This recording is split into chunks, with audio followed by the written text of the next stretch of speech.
Iya, pada saat pengusulan awal yang sepanjang saya tahu belum melibatkan konsultan atau tenaga ahli.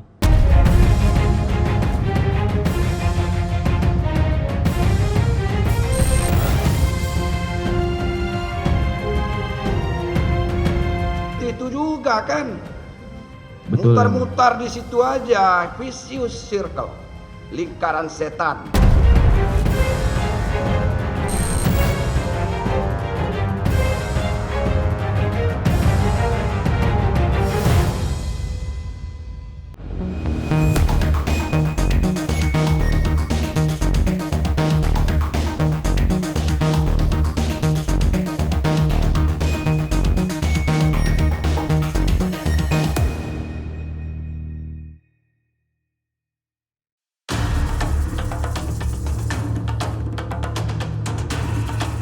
Sidang kasus mega korupsi BTS 4G Bakti Kominfo terus bergulir. Kamis 10 Agustus 2023, JPU menghadirkan dua saksi, yakni Bambang Nugroho, mantan Direktur Infrastruktur Bakti, dan Elvano Hatorangan, pejabat pembuat komitmen Bakti. Pejabat pembuat komitmen Bakti atau PPK Bakti, Elvano Hatorangan, akui adanya 7 kali perubahan adendum kontrak terkait proyek pembangunan menara BTS 4G Bakti Kominfo sejak Agustus 2021. Hal tersebut membuat Ketua Majelis Hakim heran dengan mudahnya perubahan kontrak atas proyek bernilai triliunan rupiah. Kontrak sudah saudara tanda tangani, ada adendum kontrak. Total ada 7 kali amandemen. Berapa? 7 kali sampai Desember 2021. Sampai 7 kali adendum kontraknya. Betul. Kontrak kerjanya sampai hampir tiap bulan lah. Itu aja lah kerja PPK tuh. Merubah kontrak dengan vendor. Sampai 7 kali. Betul Yang Mulia. Kenapa dirubah-rubah terus? Sebagian besar karena perubahan lokasi. Perubahan lokasi. Betul. Cuma itu, perubahan lokasi masa sampai 7 kali? Betul Yang Mulia. Ada juga perubahan termin juga. Termin Perubahan juga. termin itu ada sekitar 3 kali. Itu perusahaan apa itu? Nggak kredibel itu Pak. Nggak qualified.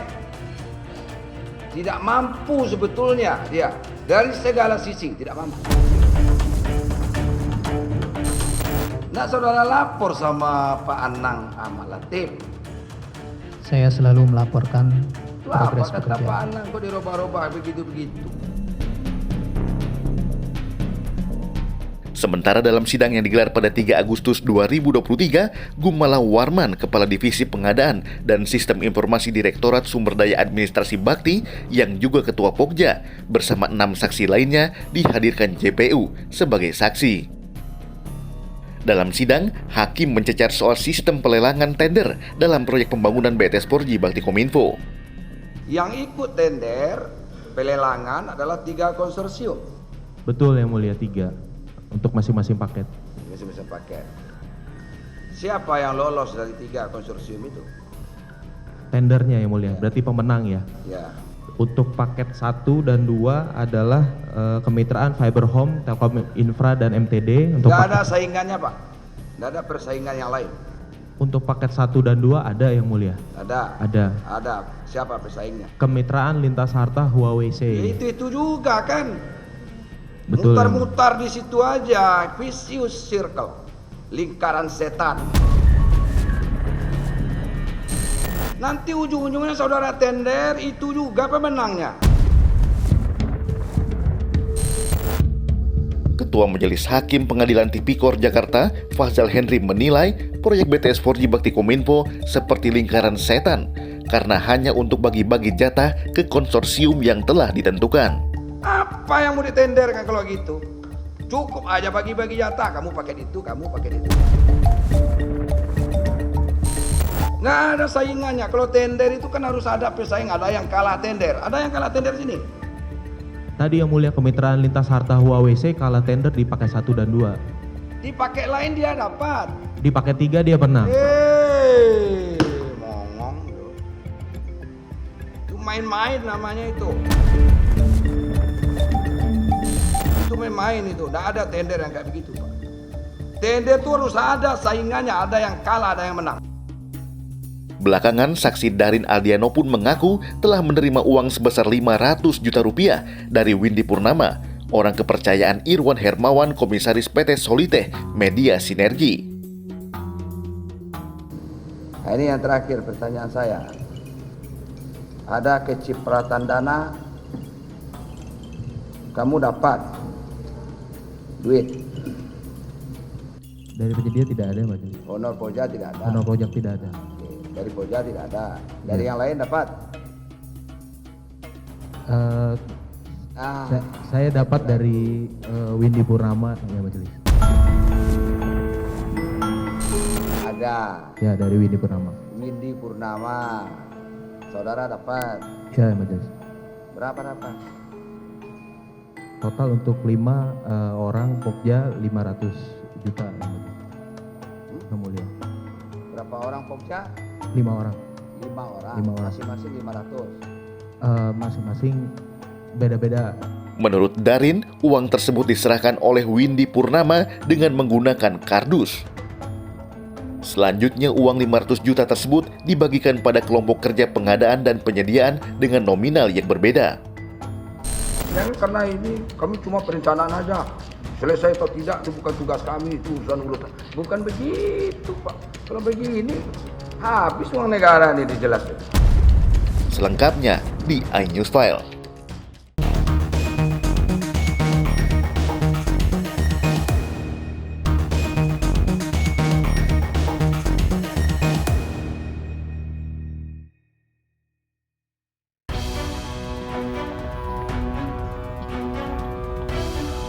Selasa 1 Agustus 2023, Pengadilan Tipikor Jakarta Pusat kembali menggelar sidang lanjutan kasus korupsi BTS 4G Bakti Kominfo dengan agenda pemeriksaan 3 saksi.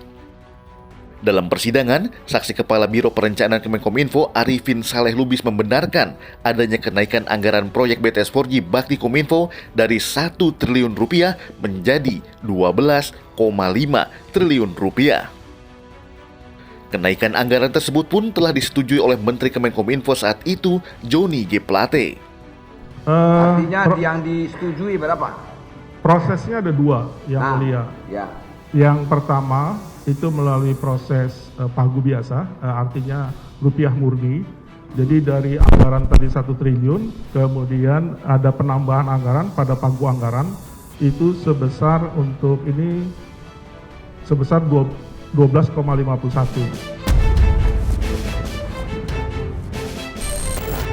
Menanggapi pernyataan saksi Arifin, Hakim Ketua Fazza Rizal kembali menanyakan peran saksi dalam kenaikan anggaran proyek BTS 4G Bakti Kominfo tersebut. Namun saksi Arifin mengaku tidak punya kuasa untuk bisa memantau proyek tersebut dan cenderung lepas tangan. Berarti 12,5 triliun untuk 4.200 BTS itu harus selesai Desember 2021. Iya. Betul? Betul. Nah, tanya kenyataannya. Kami sulit yang mulia karena Sulit bagaimana? Maka saudara di dalam kok bilang mendapatkan sulit. laporan itu pada saat itu sulit. Coba lihat tupoksi saudara itu. Tahu nggak? Ikut nggak saudara? Tahu nggak? Bahwa akhirnya ini gimana yang kami rencanakan dulu, bagaimana jadinya, kan begitu, Iya. Pak? Iya kan? Iya. Jangan karena ini kami cuma perencanaan aja. Selesai atau tidak itu bukan tugas kami, itu urusan urusan. Bukan begitu, Pak. Kalau begini habis uang negara ini dijelasin.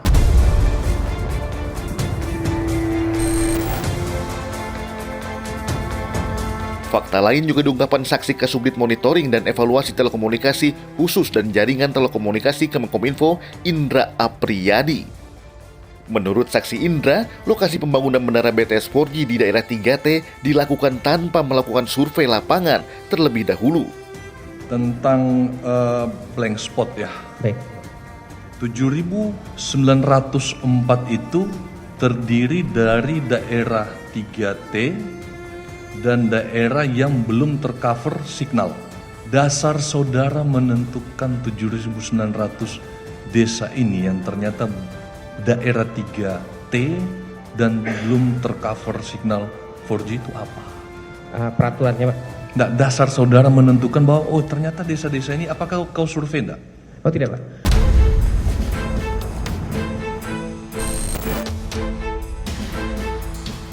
Parahnya, data tanpa survei tersebut turut diserahkan ke Bakti dan digunakan untuk pembangunan menara BTS 4G di 7.904 desa tertinggal.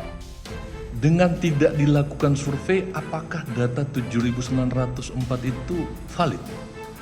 Kalau data kami sudah sampaikan dari analisis dan berdasarkan coverage prediction dengan data tambahan batas wilayah administrasi yang kami punya itu, menurut kami perlu ada pengecekan. Menurut saudara itu belum valid.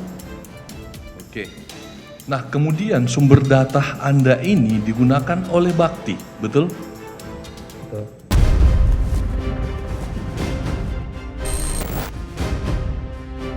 Ironinya, dari 7.904 lokasi yang diserahkan saksi Indra kepada Bakti, ada 831 lokasi sudah tercover sinyal 4G. Dan ada 331 lokasi sudah dibangun menara BTS. Namun saat dikonfirmasi JPU terkait hal tersebut, saksi terkesan menutup-nutupinya.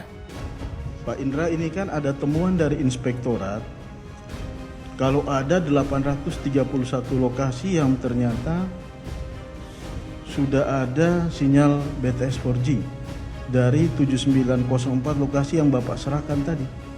Terus ada 301 lokasi yang ternyata sudah dibangun Bakti sebelumnya. Jadi 7904 itu bukan data yang valid. Kan belum valid. Kenapa buru-buru? Ada yang mendesak supaya itu diserahkan. Supaya untuk data, untuk pengusulan anggaran kan bisa jadi. Karena memang kelanjutan dari rapat itu yang mulia mau izin. Dijawab B. Sama saya tidak laku itu Pak. Kelanjutan dari yang rapat itu yang mulia. Siapa yang mendesak saudara supaya itu diserahkan?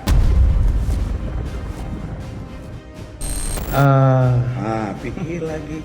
Pada saat itu Pikir itu ada dua Pak, menyelamatkan diri dan menyelamatkan teman. Pada saat itu yang minta saya langsung Pak Anang, Pak. Itulah kok sulit sekali orangnya ada di depan kok. Ya.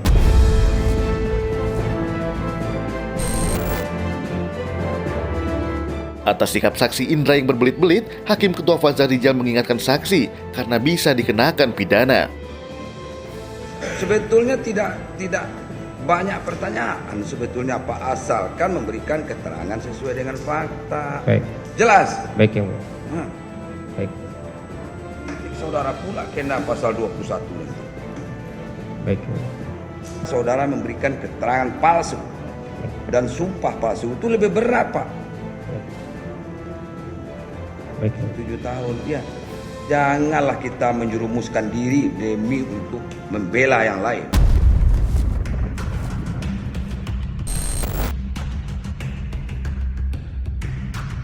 Dalam sidang di hari yang sama, Jaksa Penuntut Umum menyebutkan temuan Inspektorat Jenderal Kominfo terkait indikasi kemahalan harga dalam proyek BTS 4G. Penggelembungan harga terjadi pada pengerjaan tower jenis Gate Mas panjang 32 jenis high hingga mencapai 670%. Pada pengerjaan perangkat VSAT, markup sebanyak 269%. Pada jasa pembangunan tower Gate Mas juga terjadi markup sebanyak 103%. Servis tower jenis SST markup sebanyak 61%. Kemudian untuk tower SST tinggi 42 markup sebanyak 66%. Tower SST 52 markup sebanyak 73%. Tower SST tinggi 64 markup sebanyak 81%. Untuk MS VSAT markup sebanyak 366%. Sejumlah fakta terkait aliran dana haram dan pemberian hadiah diungkapkan oleh Muhammad Feryandi Mirza. Lantas, siapa sajakah penerimanya? Saat lagi, tetap di iNews File.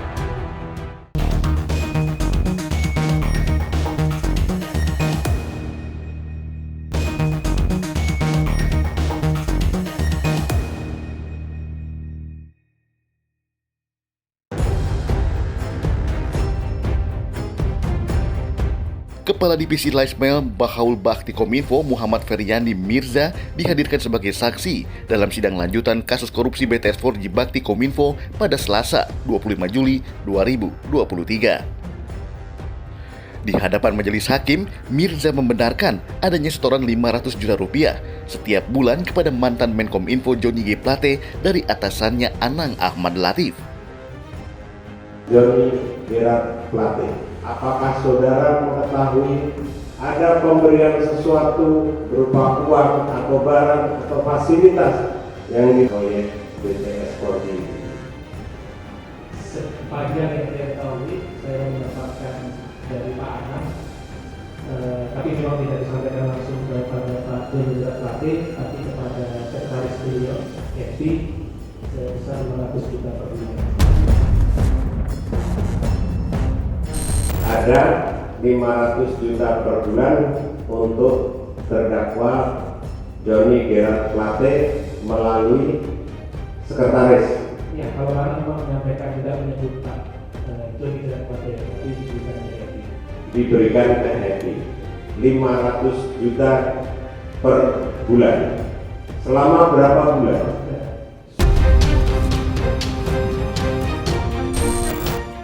Setoran sebesar 500 juta rupiah tiap bulan tersebut didengar langsung dari Anang Ahmad Latif selaku Dirut Bakti saat sedang menyindir Happy agar mau mengagendakan jadwal kehadiran orang nomor 1 di Kementerian Kominfo tersebut. Saudara nerima uang dari siapa aja coba? Windy Purnama aja? Windy Purnama. Iya. Windy Purnama, saudara diberi uang. Iya. Berapa? 300 juta. 300 apa? Juta. Uang apa itu? Uang untuk apa? Oh, saya tidak tahu.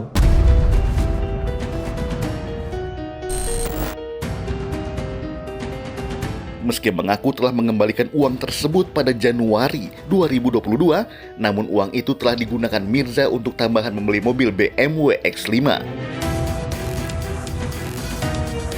Mirza juga mengaku telah menerima sejumlah barang mewah seperti tas, sepatu, ikat pinggang, dan telepon seluler dari pihak konsorsium proyek Menara BTS 4G Kominfo.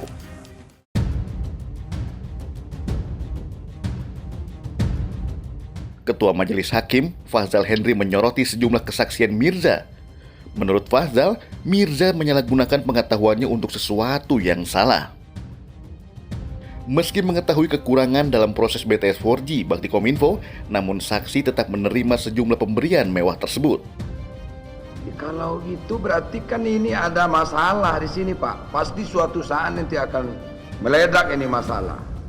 Ya kenapa saudara terima juga yang 300 itu? Itu udah lama. Kenapa diterima itu? Hermes, tas Hermes, sepatu, ya kan? Siap yang mulia. Ya sudah, tidak apa-apa. Risiko saudara ya kan.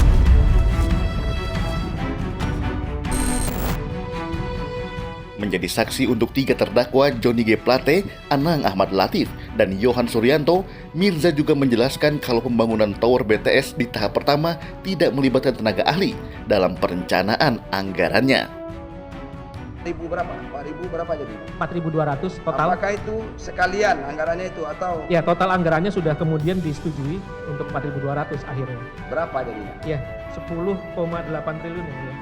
10,8 triliun. Ya. 10,8 triliun untuk satu titik, satu tower, itu berapa anggarannya? Tidak sama. Oh, tidak sama. Ya, bervariasi. Bervariasi. Berapa paling tinggi?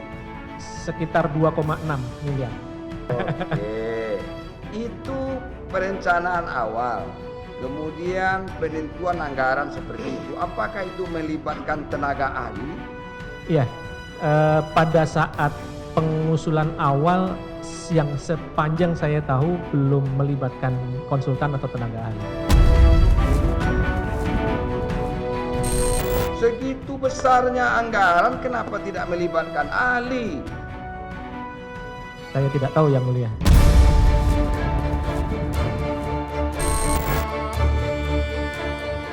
Berlatar belakang IT, Mirza menyadari kalau pembangunan BTS 4G Bakti Kominfo sebanyak 4.200 menara dalam setahun tidak masuk akal.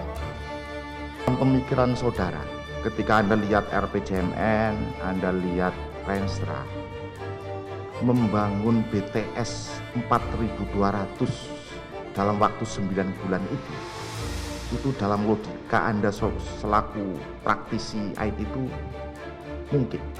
Berdasarkan pengalaman memang belum ada. Saudara saksi juga ngobrol sama Pak Anang atau mungkin lewat Pak Yohan yang selaku IT. Ngobrol terkait itu. Iya. Ngobrolkan ya, bahwa memang tidak lazim sebuah proyek BTS itu dia 4.200 setahun. Terus apa jawabnya? Sudah kebijakan pimpinan ya mulia. Hah? Target sudah menjadi kebijakan pimpinan. Target? Sudah menjadi kebijakan pimpinan. Siapa yang bilang begitu? Pak Anang.